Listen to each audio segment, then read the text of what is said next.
In this video, I'm going to put it at f4 with the 24 to 240.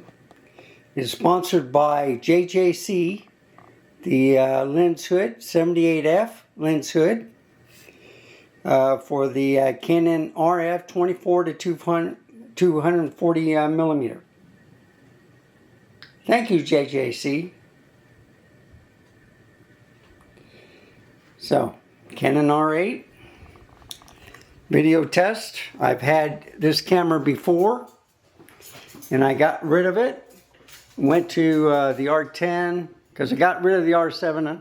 I had glass then. So then went to the R10, R50.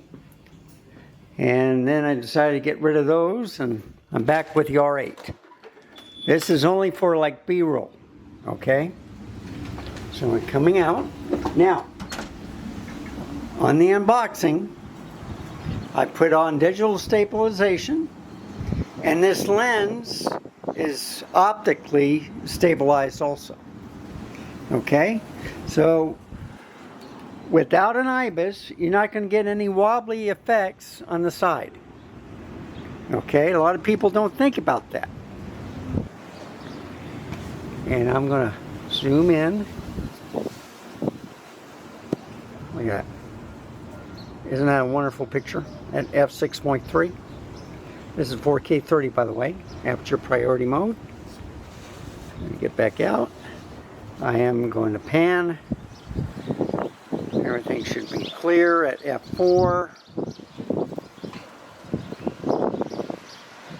Walk around a little bit. Show you how smooth.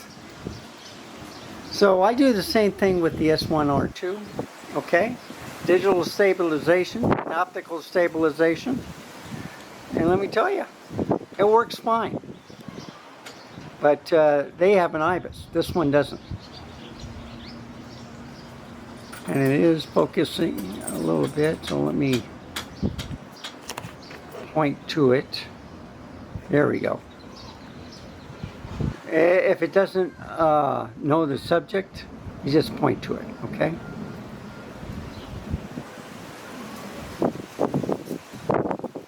The blue flowers, plants, here's my purple flowers. Zoom back out.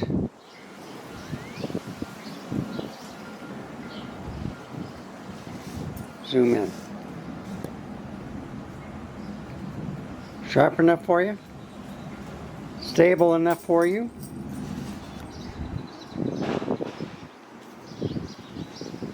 That's all you have to do. Just learn your settings and go to town.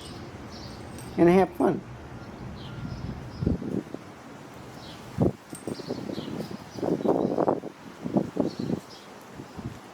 Okay. That's it for this video. I'll see you back in the studio. And one more pan look. Let's see if it recognizes the light bulbs now. No, you're going to have to do that. Now it does. You know if it's sharp if you can see the leaves behind the light bulbs. Let's see, let's get another one right here. Alright. Yeah, where's that? I know it's around here somewhere. But anyway, this point, there we go.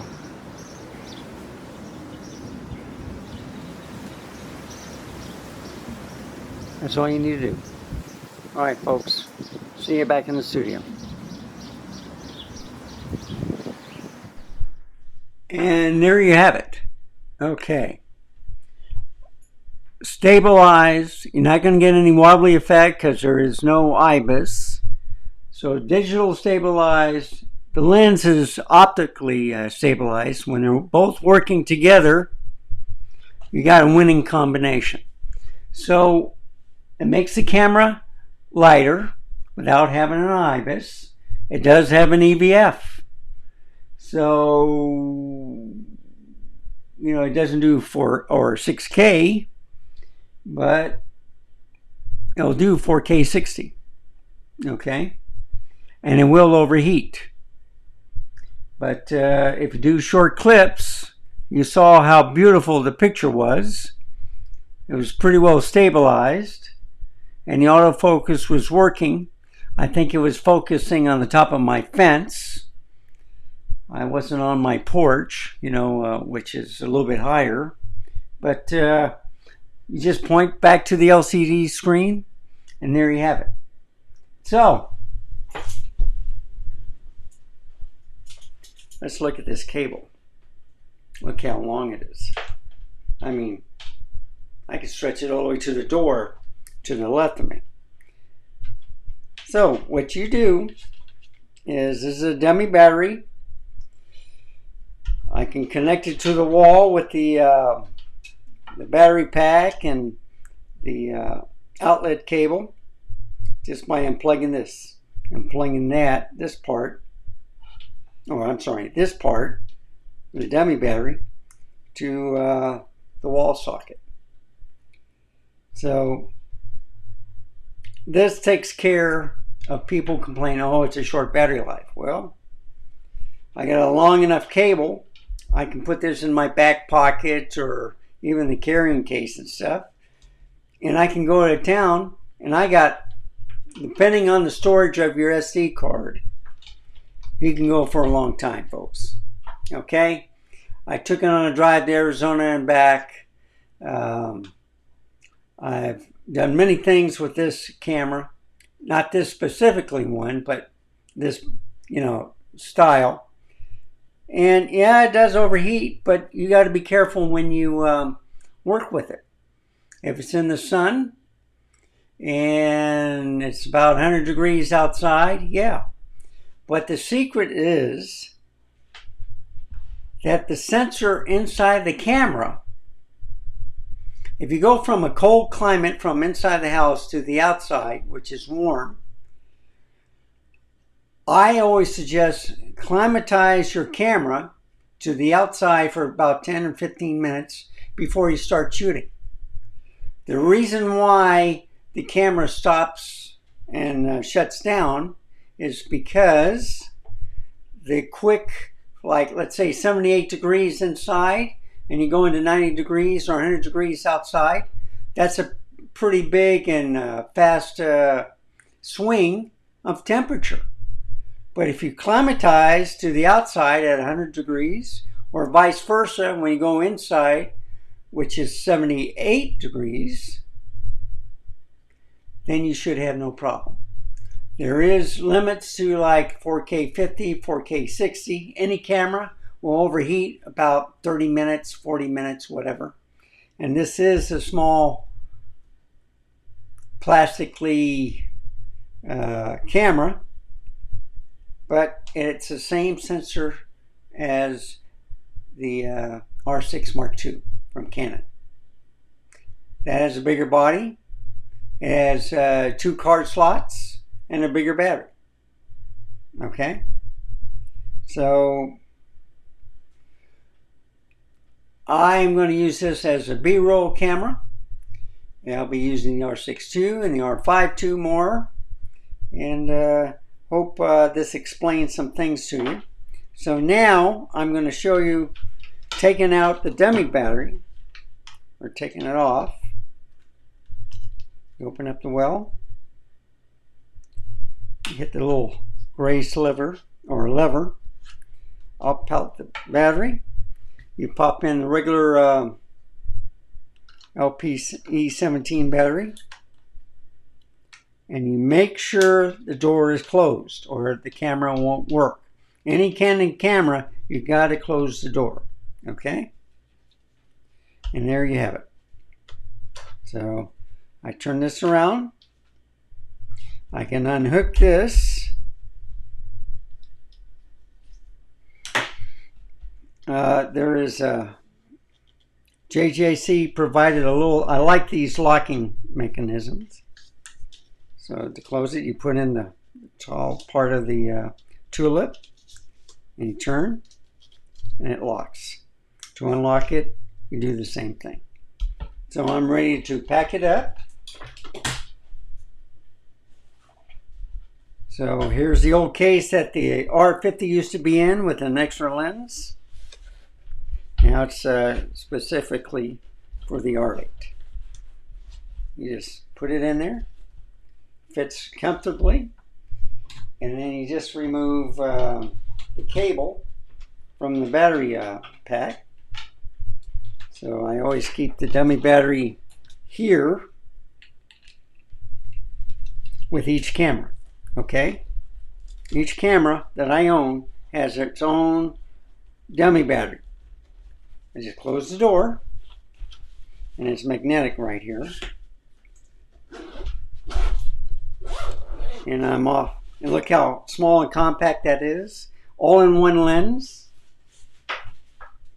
I can bring the Rode, I can bring the DJI, I can bring the, the Video Mic Pro, or the Stereo Video Mic Pro. So I got the DJI 2, I got the Rode Wireless Go 2, 2 mics, 1 receiver.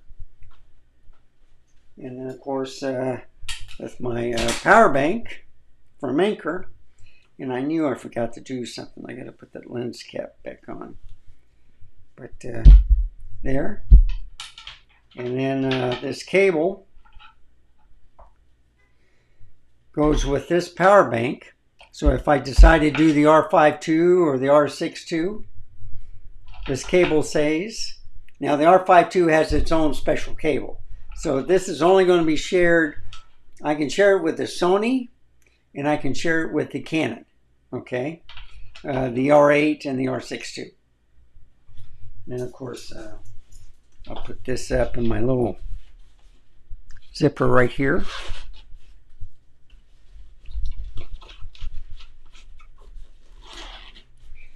I'll open this back up because I forgot to put the lens cap on.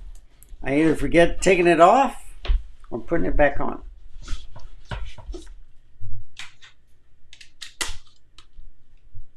And I think, no, there is no lock.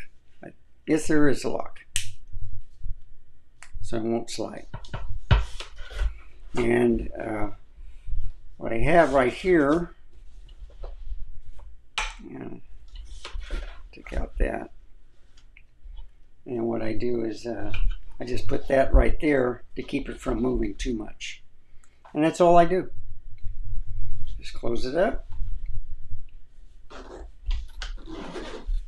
And this is a nomadic bag right here. I like it. Small.